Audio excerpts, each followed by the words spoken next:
Agora é hora do nosso bate-papo. No ar, entrevista. Ao vivo para você. Sejam bem-vindos.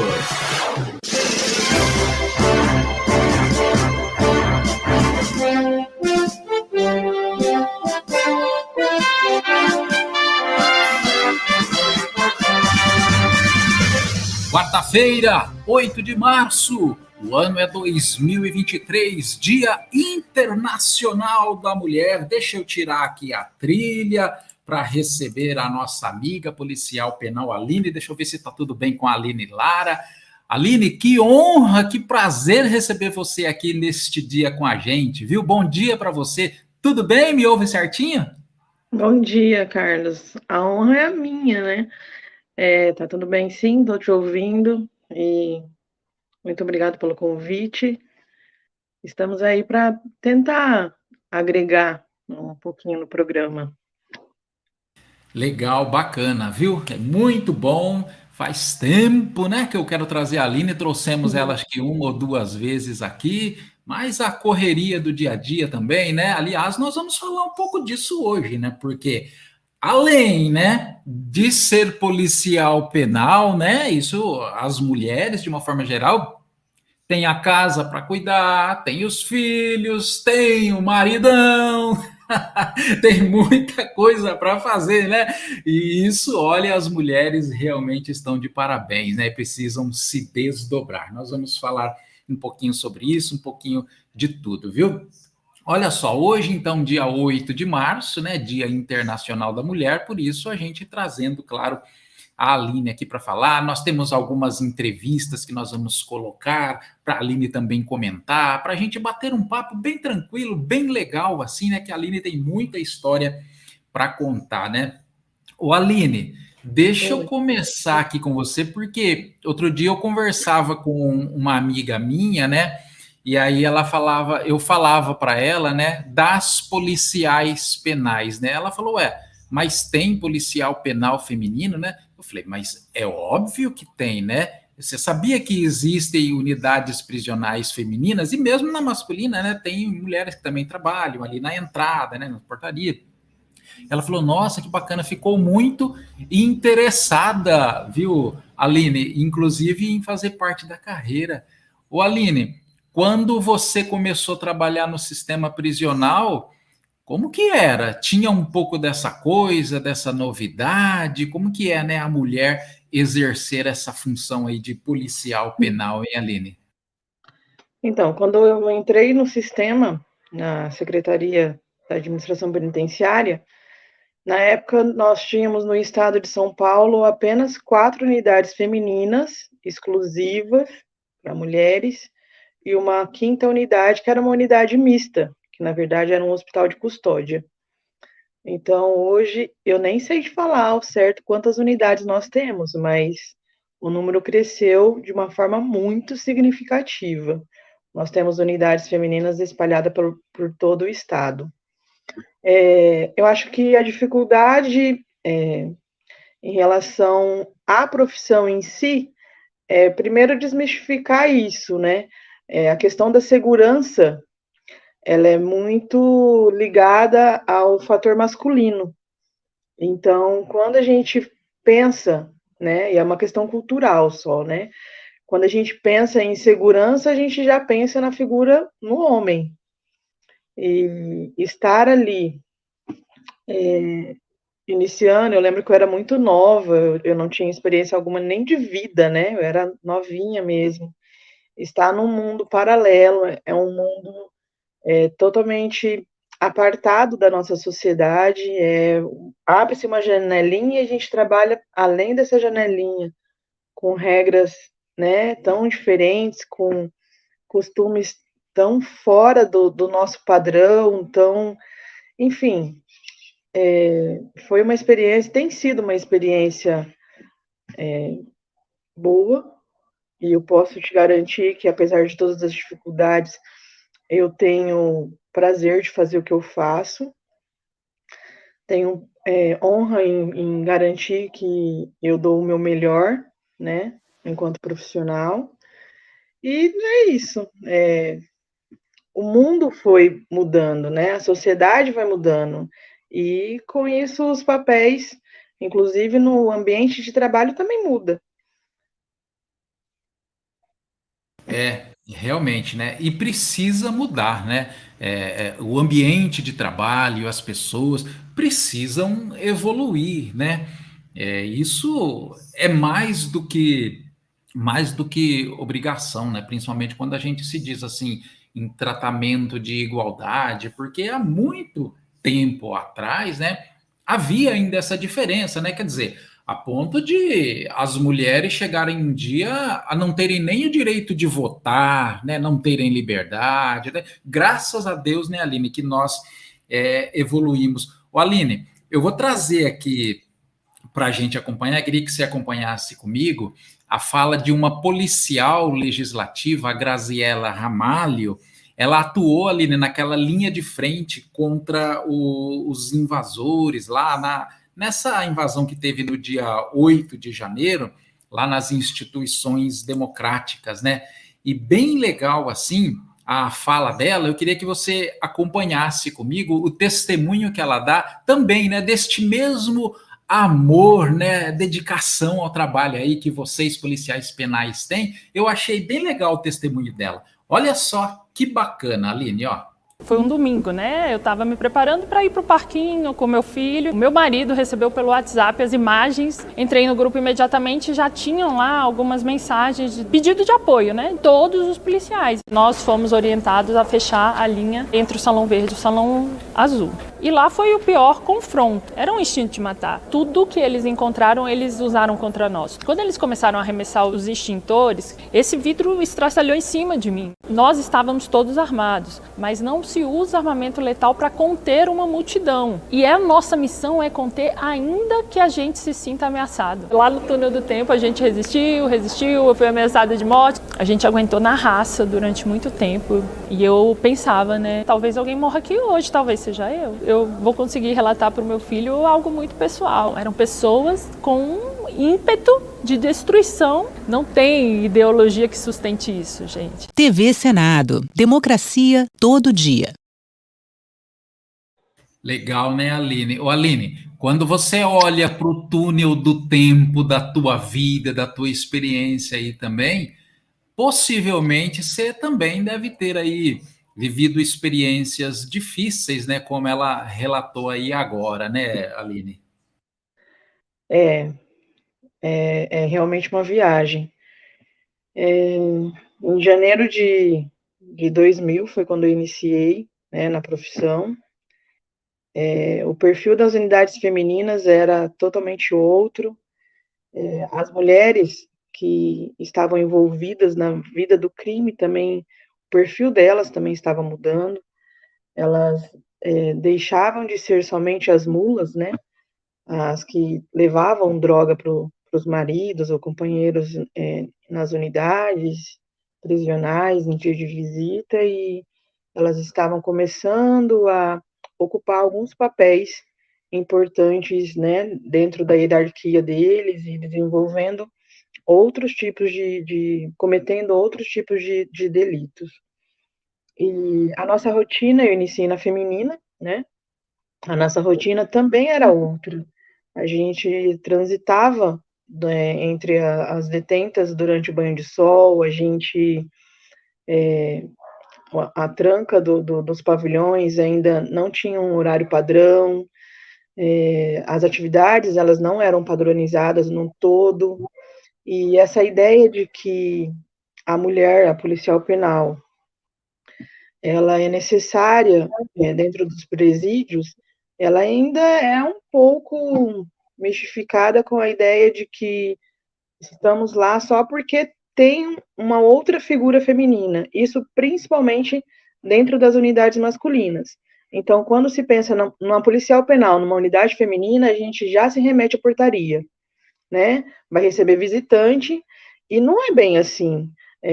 Nós estamos desenvolvendo as atividades no fator segurança, independente se é a unidade masculina ou feminina, a nossa função é manter a segurança do estabelecimento. E manter a segurança do estabelecimento não se reduz somente ao trato direto com o preso ou com a presa, a toda uma estrutura, a todo um procedimento, a todo um código de conduta, desde os pavilhões de moradia até ao posto mais alto da hierarquia, né, dentro da unidade, que requer a vigilância, requer o cuidado, requer, né, a gente, foi como a Graciele disse, às vezes a gente tem um recurso e não pode usar, porque naquele momento não nos cabe, e no nosso estado de São Paulo, infelizmente, a questão recurso ainda é precária, nós não temos nem tanto recurso assim, mas estamos ali, né? Estamos ali tentando manter essa segurança na unidade. E de 2000 para cá, de fato, muita coisa mudou. Quando eu sempre gosto de falar muito sobre a questão da padronização das trancas, né? São os horários de abertura do banho de sol, e isso em todas as unidades do estado de São Paulo, que não foi uma conquista, não foi uma conquista suave, né? Nós passamos por 2 megas rebeliões, e o resultado disso tudo, no dia a dia de trabalho, interferiu sim. Aí começa a se pensar nessa padronização, começa a mudar a questão da organização nos presídios. Então, é complicado falar, porque eu já tive, né, na Mega. Eu já não era uma tomada, né, na mesma proporção que o ocorrido dia 8 de janeiro, mas também foi bem delicado. E ter esses horários padronizados, ter as atividades padronizadas, e isso facilita para a gente, na verdade, contribui muito para a questão de segurança. E é importante que quem entre no sistema, a partir dessas datas, né, que são referências no estado de São Paulo, fevereiro de 2001 e maio de 2006, conheça a nossa história, né? Conheça, respeite a nossa história. Saiba-se por que o banho de sol é liberado tal hora e é fechado tal hora. Saiba-se por que não se existe mais atividades noturnas. Saibam por que a condução do detento, da detenta, se faz de determinada maneira. Isso tudo não foi uma coisa que simplesmente caiu do céu, né? Foi um processo. E a gente estava lá. Exatamente, né? É muito forte, né? Isso que a Aline relata para a gente, amigos e amigas ouvintes, né, da Rádio Sindicop, você que acompanha através do aplicativo, do Facebook, do nosso canal também no YouTube, muito forte, testemunho lindo da Aline, né? Porque, como eu disse lá no início, né? Além de tudo, né? Além delas serem, né, este exemplo de profissionais, não é? De muitas vezes, né, Aline, ao longo da história, né, ter que provar, né? É muito forte que eu vou falar, mas ter que provar que é igual ao homem, que merece, sabe? Isso é de uma ignorância, né? É de uma burrice total ao longo da nossa história, mas infelizmente algo que aconteceu, né? A gente, claro, no sistema prisional, que a gente sempre torce, sempre luta, né? É para que a condição seja de fato de igualdade. Tanto que nós temos a Aline hoje como líder sindical, né? Quer dizer, o Sindicop fazendo, né, este envolvimento, né? Como hoje, Aline, as pessoas, né, do sistema prisional e às vezes até fora, até familiares, enxergam isso em você, né? Você como uma líder sindical, né? Alguém que representa toda uma categoria, aliás, muito sofrida, né, Aline? Bom, se eu fizer essa mesma pergunta para o meu pai e para minha mãe, eles não veem com bons olhos no sentido de cuidado, eles se preocupam muito, né? Eles sabem que a exposição é muito maior quando você assume determinada responsabilidade e sabe que, infelizmente, nessa luta por condições melhores de trabalho, porque é essa nossa função enquanto sindicalista, nos colocam em batalhas desiguais, né? Porque a questão do poder ainda está lá. E a gente ainda acaba sendo a parte mais fraca da corda. Por outro lado, se a gente só insistir um pouquinho com papai e mamãe, eles sentem um orgulho gigantesco, porque eles veem o amadurecimento, eles veem a questão da responsabilidade, do entender que se eu quero, eu procuro por isso, eu faço por isso, né? Eu luto por isso, eles admiram a força, enfim. Com os amigos e os companheiros de trabalho, também existe essa dupla visão. Primeiro é acreditar que existe um representante e esse representante é responsável por determinar tudo aquilo que acontece na categoria, e não é.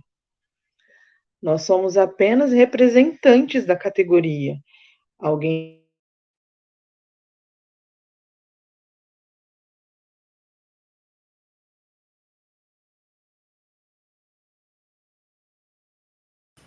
Acho que a Aline travou ali, deu uma travadinha, problema na internet, mas a Aline já retorna já. Deu uma travadinha, né, minha gente? É normal. Programa ao vivo é de assim mesmo, estar a em internet casa é desse jeito, né?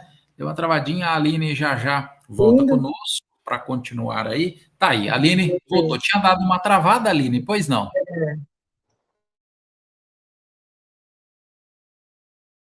a responsabilidade por determinação é, da função que assumimos ou da condição que representamos, é até desonesto com a própria categoria, porque a nossa função realmente é estar à frente, mas a luta é de todos, né, de toda a categoria. A gente não vai ser simplesmente, eu não posso estar em determinado lugar representando a categoria e falando somente o meu desejo.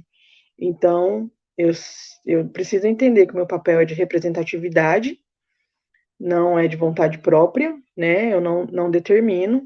E quando eu entendo que é de representatividade, eu atribuo ao outro também a responsabilidade de dividir a função.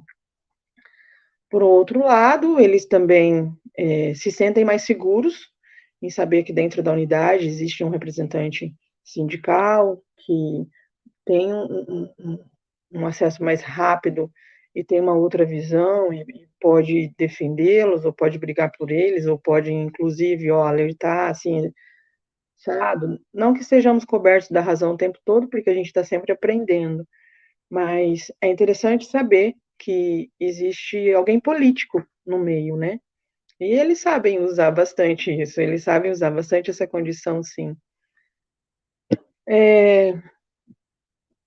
Isso não me faz diferente, né? Isso não me faz nem melhor, nem pior, não me faz. A gente precisa entender a importância de ser político o tempo todo, né?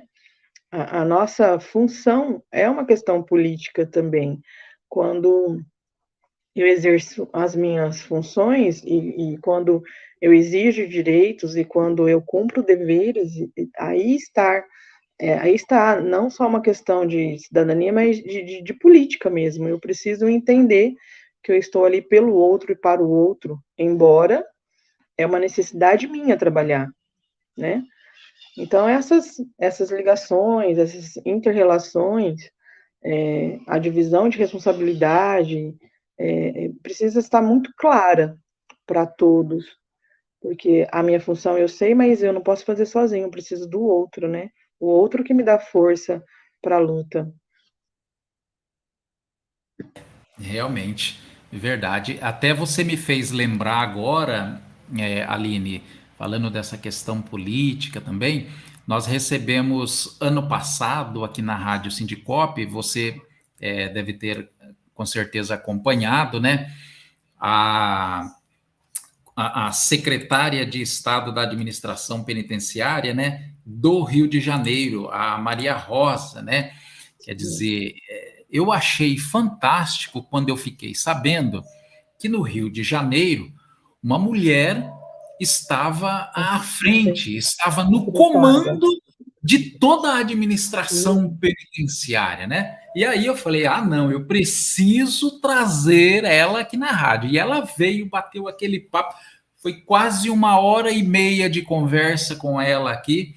Eu achei fantástico, né? Ainda é pouco, né, Aline? Mas a gente sabe que já é um tremendo de um avanço, é um ponto de partida para que as mulheres passem, né, a assumir esses cargos de primeiro escalão, né? Porque a questão não é nem aqui igualdade ou não, né? Não é nem essa questão. A questão é que a mulher, sem dúvida nenhuma, hoje a gente sabe que ela está muito, mas muito bem preparada, né? Essa é a questão, né? A preparação, a formação, não é? O trato com as coisas, a sensibilidade, né? Muitas vezes para tratar determinadas questões, eu acho que foi muito válido. Por isso eu trouxe a Maria Rosa. Acho que já passou da hora, né, Aline, dessas coisas começarem a acontecer também em todo o país, né?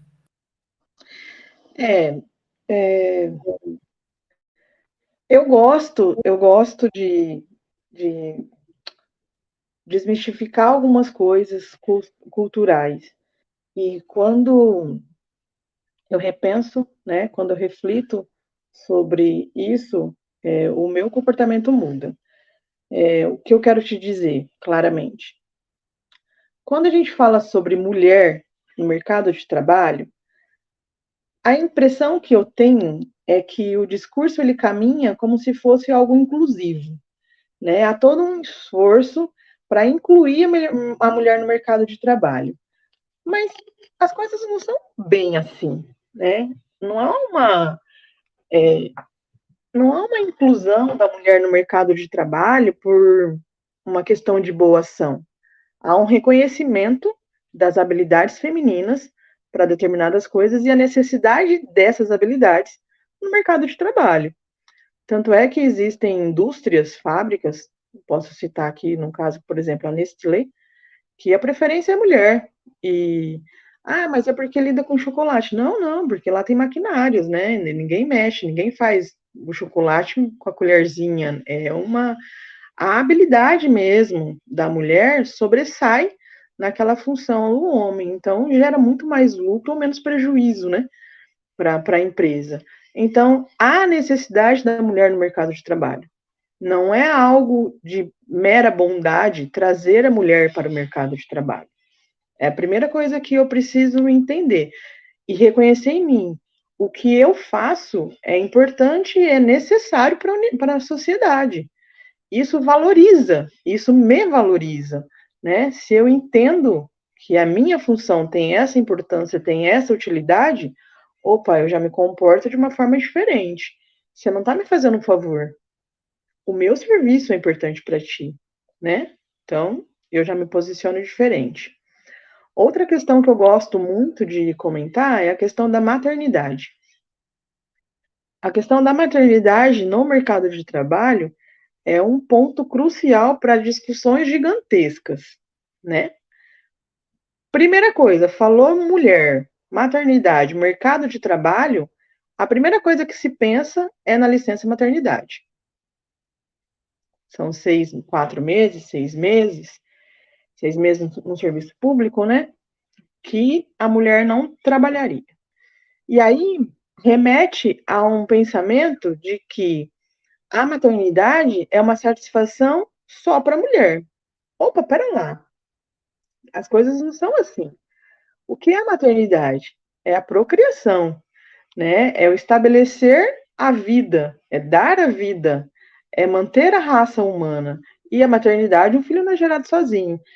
Precisa do homem, certo?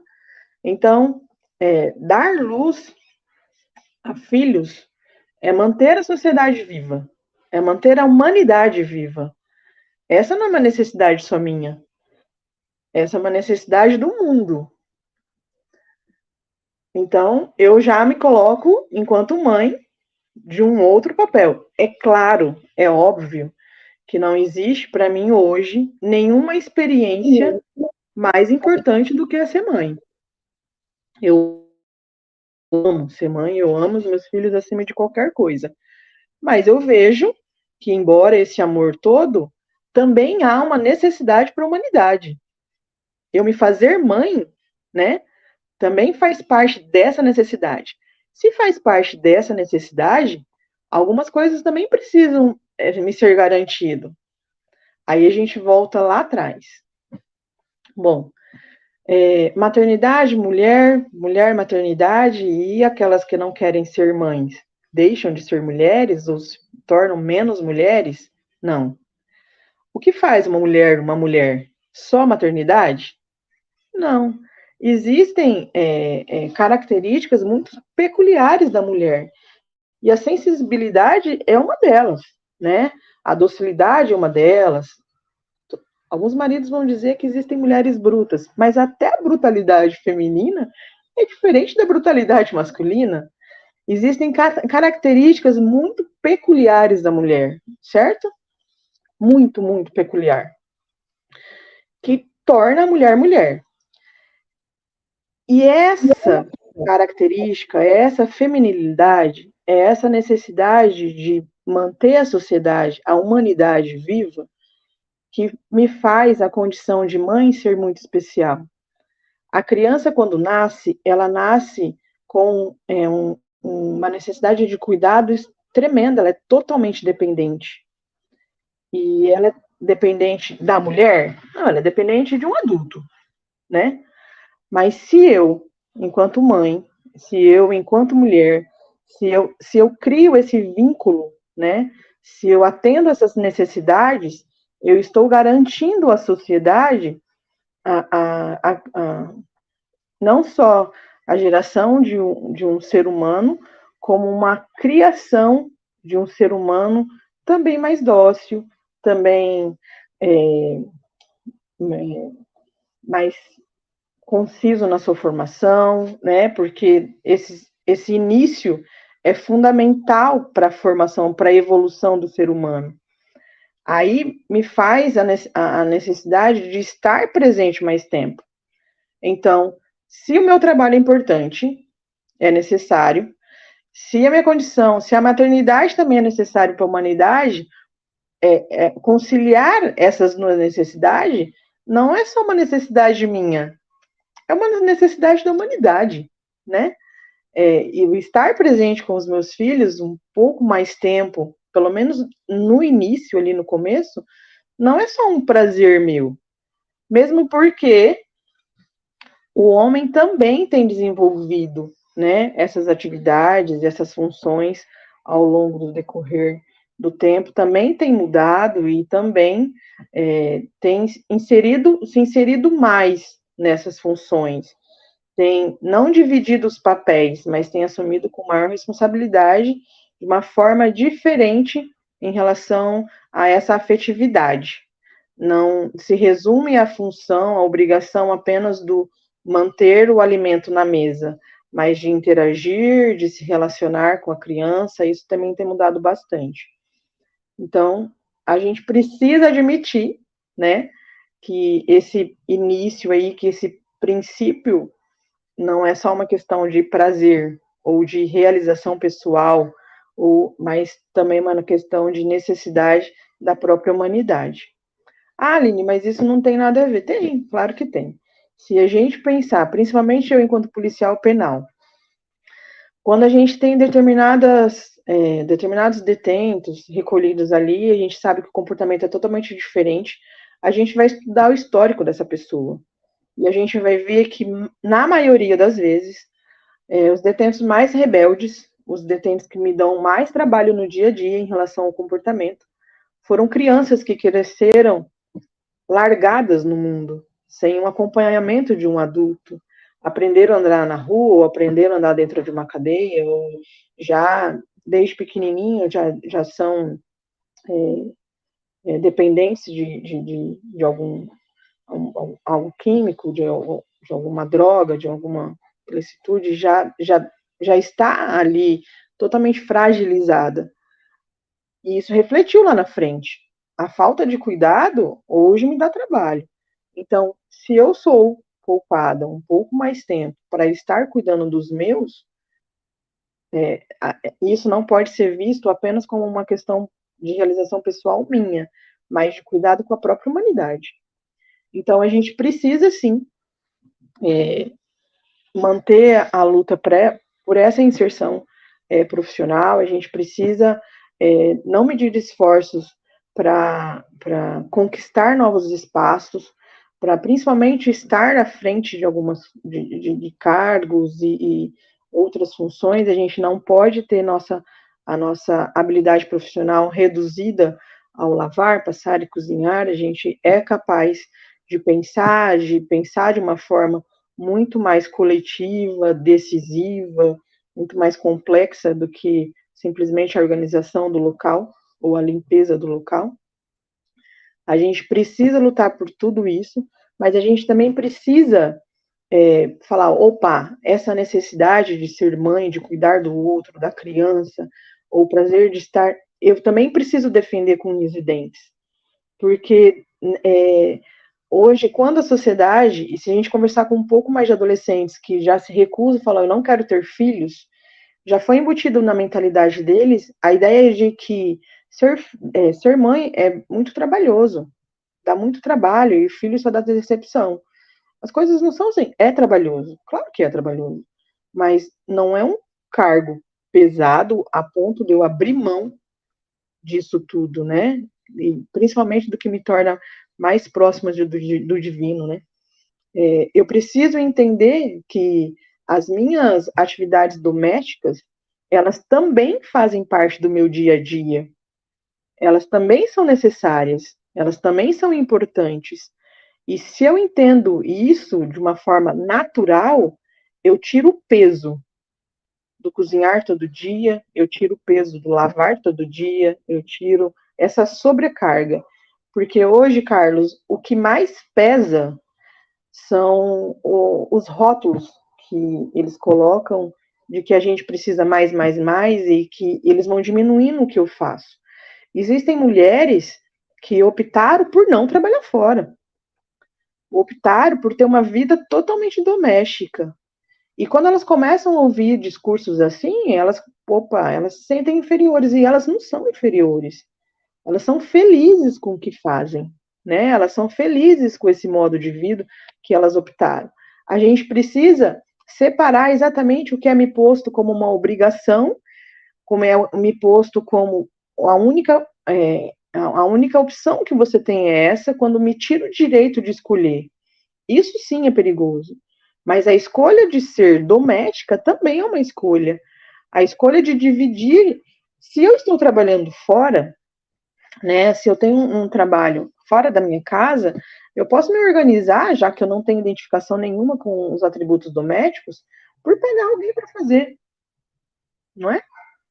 Eu não preciso necessariamente fazer tudo. Eu posso. Se eu quiser, se eu não tiver essa habilidade tão maternal assim, se eu quiser, eu posso colocar a criança na creche, eu posso... A sociedade, ela precisa me dar opções para eu manter essas escolhas. Eu não posso simplesmente ir para a lutar por direitos iguais ou por mais espaços e avançar e entender que tudo aquilo que é remetido à condição mulher é pesado demais. É um fardo. Não é um fardo. Não é. Gente, tá vendo só porque eu trouxe a Aline Lara para falar com a gente? Dando uma aula aqui pra gente, né?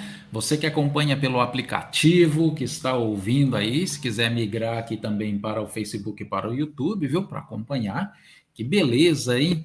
Muito bacana mesmo. Hoje recebendo a policial penal Aline Lara aqui na Super Rádio Sindicop neste Dia Internacional da Mulher. Olha só, Aline, o Senado está prestando uma homenagem a mulheres que se destacaram, viu?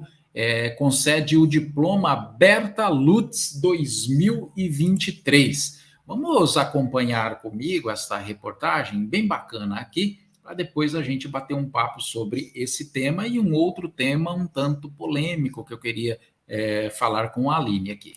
Elas são mulheres. Para onde olham? O que veem? Com o que sonham? Elas têm pressa e querem mais. Já estiveram mais longe, por certo. Numa batalha que teve seu começo mais de um século atrás, foram abrindo o caminho, conquistaram o direito ao voto. Querem mais que ser vistas, querem direitos iguais. E mais que isso, querem respeito. Ganhar espaço e transitar livres em igualdade por um mundo onde só lhes cabia ouvir. E afinal, a estátua da justiça não tem forma de mulher? Toda essa luta começou há mais de um século e ela tem um nome: Berta Lutz. Num tempo em que as mulheres não trabalhavam e viviam restritas ao ambiente e a afazeres domésticos, Berta Lutz mostrou atitude. Foi servidora pública, bióloga, cientista, liderou a campanha pelo voto feminino do Brasil e colocou na Carta da ONU os direitos iguais para homens e mulheres. Com muita justiça, a medalha conferida pelo Senado no Dia Internacional da Mulher leva o nome da ativista Berta Lutz. Foram indicadas para receber o diploma Berta Lutz 2023 Ilona Sabo de Carvalho, diretora executiva do Instituto Igarapé, Ilana Trombica, diretora-geral do Senado Federal, Nilza Valéria Zacarias, da Frente de Evangélicos pelo Estado de Direito, Rosa Weber, presidente do Supremo Tribunal Federal, Rosângela Silva, primeira-dama, Glória Maria, jornalista in memoriam, e Clara Filipa Camarão, heroína indígena in memoriam. Foi sob a direção de Ilana que o Senado Federal criou um plano de equidade de gênero e raça inédito no país. Ela também foi a autora do programa que reserva 2% das vagas terceirizadas para mulheres vulneráveis e vítimas de violência. O agressor, naquele momento, foi a pessoa que muitas vezes ela se apaixonou, ela amou, ela quis passar o resto da vida. Então não é fácil fazer essa desvinculação. Mas é ainda mais difícil se ela não tem como se sustentar.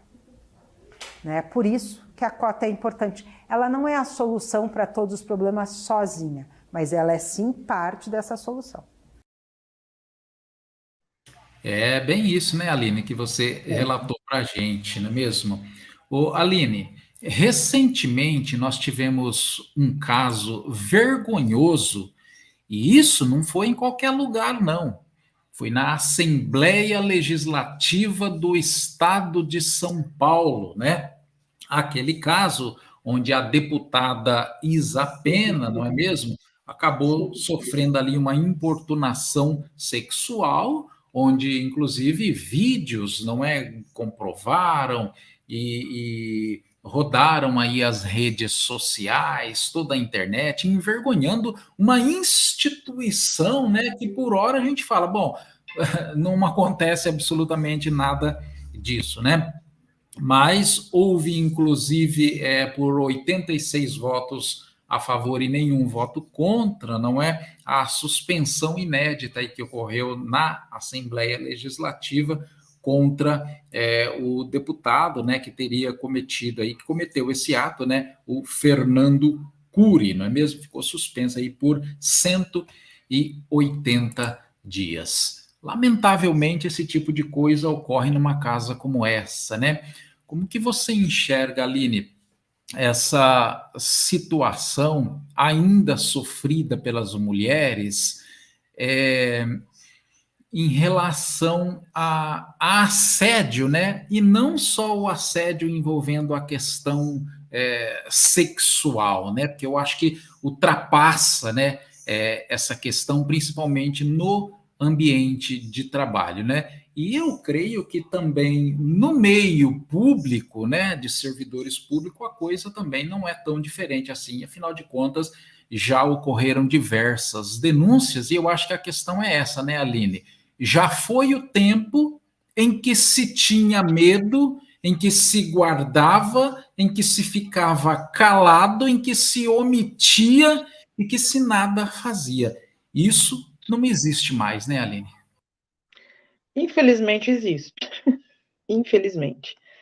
É, primeiro, no caso da deputada Isa Pena, é vergonhoso, é lamentável, mas graças a Deus que foi notificado. Graças a Deus que chegou-se à mídia, porque a punição se deu em virtude da exposição. A punição dificilmente ela acontece quando o fato é julgado dentro dos bastidores. E dentro da casa, dentro da Assembleia Legislativa, eu presenciei outras cenas de assédio moral, mas que me faz é pensar na questão assédio, na questão da inserção da mulher na política, nessa inclusão, que eu não diria para você que é vergonhoso, mas que é triste. A gente sabe que hoje, para uma mulher ela se candidatar a qualquer cargo político, há um investimento maior, né, para o partido. O partido é repassado uma verba um pouco maior do que se for um homem, justamente para motivar essa inserção. E aí os convites chegam, né? Vem fazer parte, vem isso, porque há o interesse na verba. E quando a mulher ela se mostra um pouco ainda não muito habituada a esse meio, com um pouco mais de reservas, os discursos eles são bem objetivos e são descarados. Não vem, você não precisa fazer muita coisa, a gente faz. Isso é triste, né? E essa é a declaração maior de que vem, ocupa um espaço, enfeita a bancada e deixa o restante com a gente. Não é isso. Lutar por espaços, né? Esse empoderamento feminino, essa luta feminina, ela não está pela exposição da imagem, ela está realmente ali na questão de decisões, de desenvolver com eficiência o que é proposto, de fazer parte realmente de todo o trabalho no seu todo. Isso sim. E isso não chega à mídia. Isso não é exposto. Isso não é combatido. O máximo que você pode fazer é, diante de um discurso desse, não se propor a esse papel. Então, o que é essa inclusão, né? O que é? De que forma que eu preciso lutar para fazer parte desse mundo ainda determinado pelo homem, de maneira que eu tenha, que eu seja respeitada. Respeitada não só enquanto mulher, não só em questão à sexualidade, mas respeitada no meu direito de fazer, na verdade, no direito não, no meu dever de fazer, né? E isso precisa ser revisto.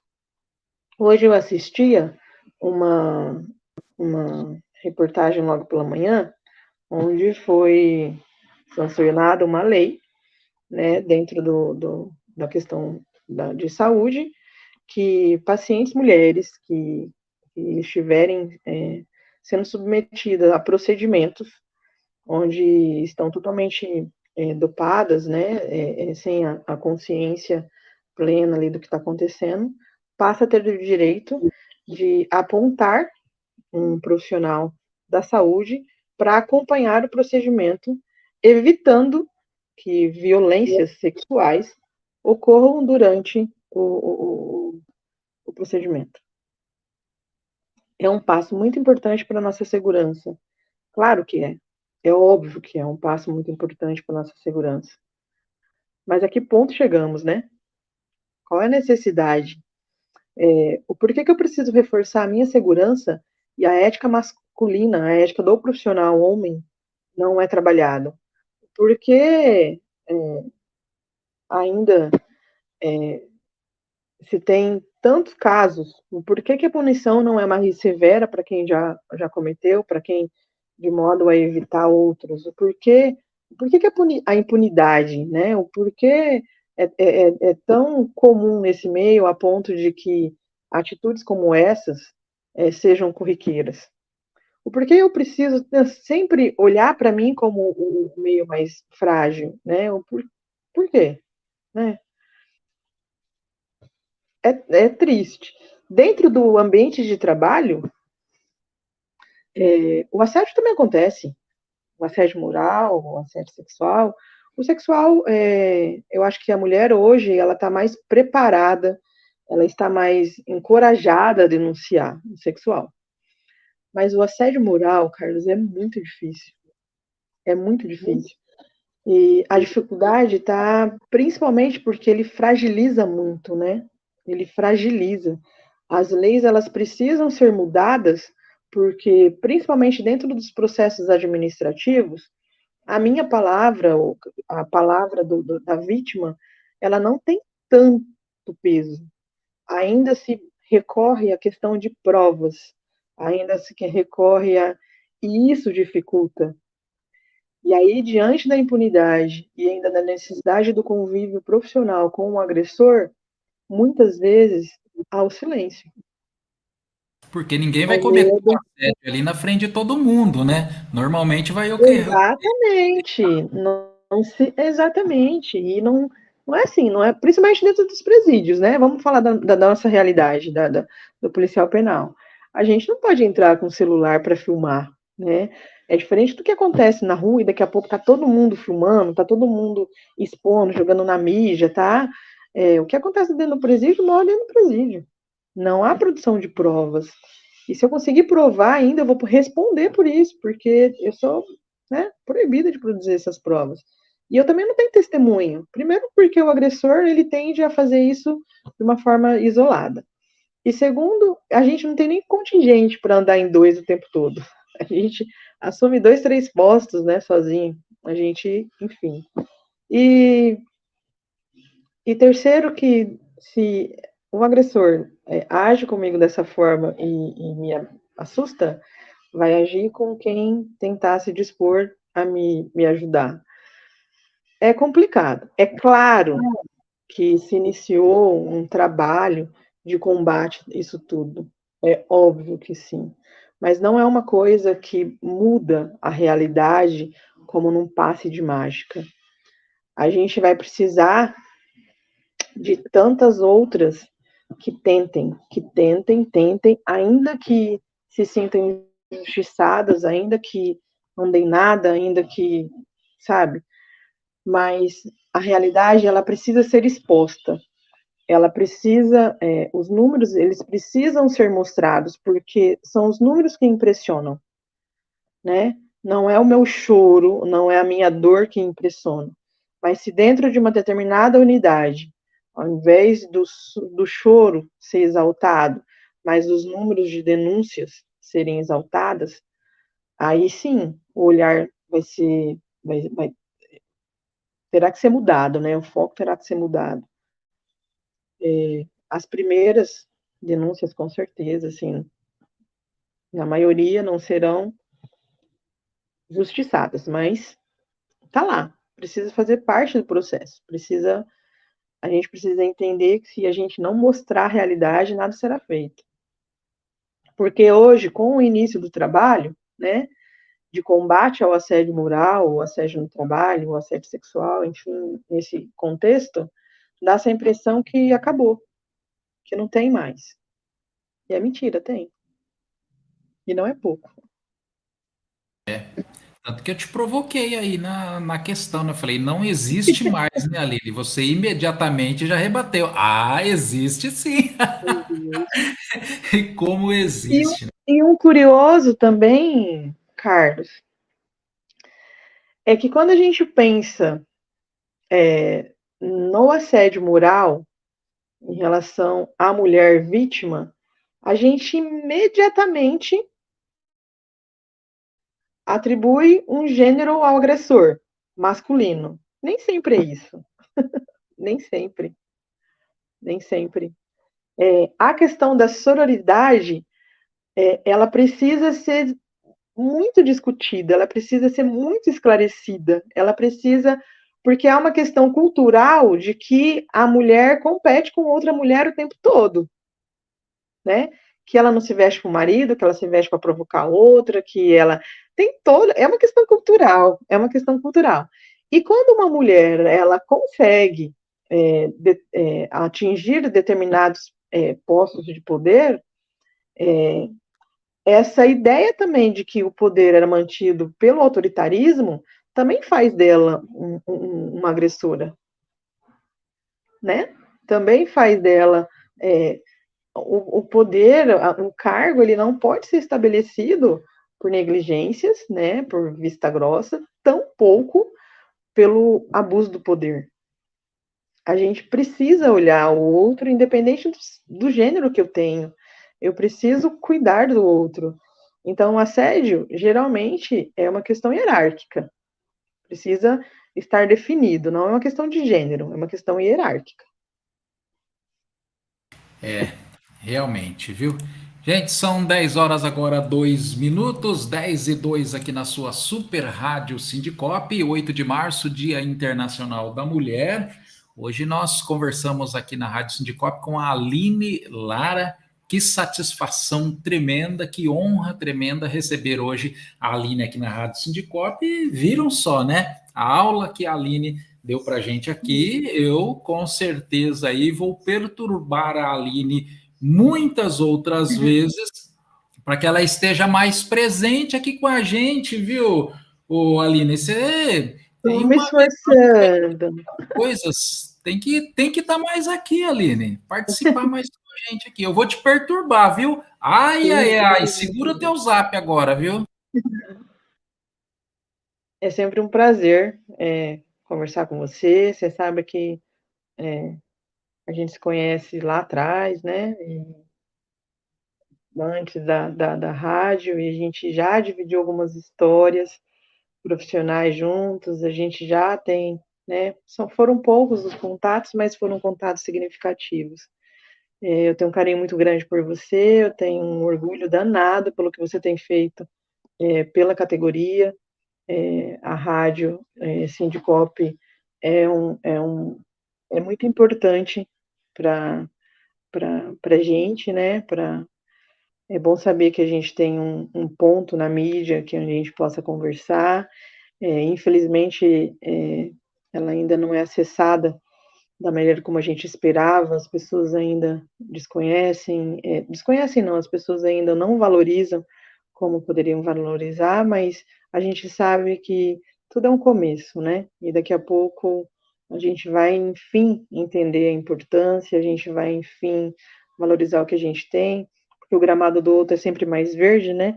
Mas daqui a pouco a gente vai precisar olhar para o nosso e a gente vai ver a grandeza do seu trabalho, a grandeza do olhar do Sindicop para isso tudo, por esse meio, e eu fico muito grata por poder ajudar e fazer parte disso. Queria, não sei se já vai estar encerrando aí, mas dizer que eu tenho um orgulho danado também de ser mulher, de dividir os meus afazeres, de poder cuidar dos meus filhos, de amá-los e cuidar do meu marido, e cuidar dos meus pais, e isso não é um fardo, isso não é uma obrigação, isso é amor, isso é fazer a comidinha, fazer a costela que minha filha gosta, o estrogonofe que o meu filho gosta, saber o que cada um gosta, o quanto come, o que usa, é uma dádiva, graças a Deus eu tenho essa oportunidade de cuidar dos meus pais agora na velhice, já na terceira idade, um pouquinho adoentados, mas graças a Deus, poder ter a compreensão de quem divide os espaços profissionais comigo, de saber que eu estou um pouquinho atarefada, mas que é só uma fase, e saber que estou ali para necessidades mais emergentes, é só ligar, saber que pode contar, ser lembrada por você também, pelo Sindicop, e há o compromisso de voltar ainda mais forte, assim que só preciso organizar algumas coisinhas, mas a gente estará mais presente. Tá bom? Muito obrigada. Um feliz dia para todas as mulheres, independente do que façam ou deixam de fazer, mas pela condição única de ser mulher, de se empenhar a fazer aquilo que se propõe, com a sensibilidade que se tem, com a doçura que se tem, com a braveza que se tem, com a determinação que se tem, e deixar claro que os padrões, embora necessário para a gente se sentir incluída, eles não são mais importantes, né? O que importa de fato é eu reconhecer quem eu sou, para que eu sou, por quem eu sou, e que sejam felizes da maneira que escolherem ser, que escolherem o que fazer. Felicidade sempre. Gente, que bacana, viu? Para a Aline e para todas as mulheres, isso aqui, ó.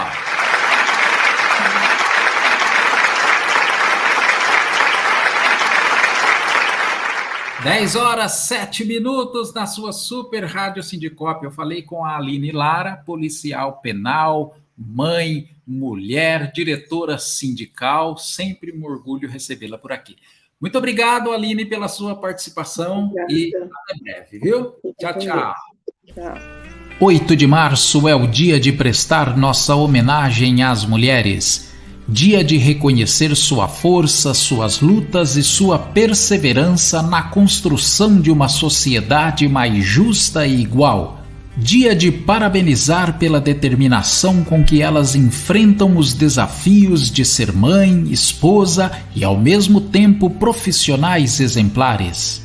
Parabéns pela dedicação, pela coragem, pela luta e por inspirarem outras mulheres a não terem medo de lutar por seus direitos. O Sindicop deseja um feliz Dia Internacional da Mulher a todas as policiais penais e servidoras do sistema prisional.